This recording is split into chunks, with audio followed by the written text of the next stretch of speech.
दीनार रज़ियल्लाहु तआला अन्हु तो फरमाए सहाबी रसूल मालिक और चवे तो असहाबन नास कहतुम फी ज़मन उमर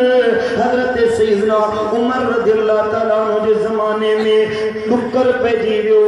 कहत पे जीवियो मानू उन जे करे बेताब बणजी विया टोड़दा आया फजा रजुलन इला कब्रिन नबी सल्लल्लाहु अलैहि वसल्लम जरे डुकर पिया एकड़ो आशिक रोंदो रोंदो महबूब जे कब्र अनवर ते आयो आहे महबूब दी दरबार में अर्ज तो करे या रसूल अल्लाह ओ मुझा महबूब इस्तस्किल उम्मतिक ओ मुझा महबूब पाजे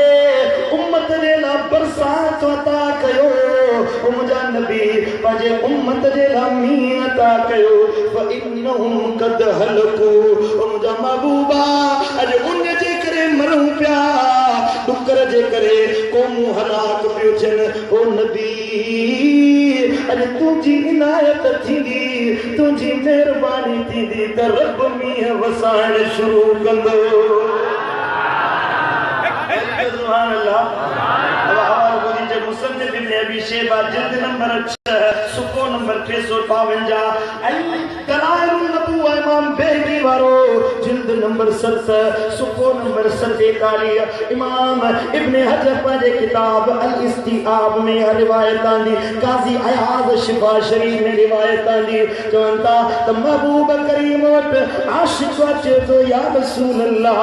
आहे मजार आहे कब्र अनवर पर अर्ज गुजारा मुझा महबूबा इनायत फरमायो त रब मींह वसाए अरे हिनखे कंहिं दस ॾिनो ज़मानो फारूक आज़म जो खिलाफत उमर जी वरी को इंसान निकरी कब्र मुस्तफा ते अचे अर्ज करे या रसूल अल्लाह मींह इनायत कयो त मञणो पवंदो असुल हकीकी गुलाम उहो जेको मुझे महबूब जे दर ते झोली फैलाईंदो आहे फैलाया जे अर्ज कयो जे इल्तिजा कया जे सद कयो खुदा जो कसम जो सद राय कान न वयो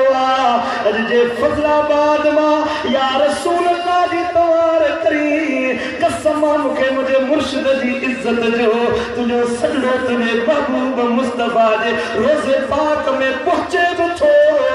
अयो सद जो जवाब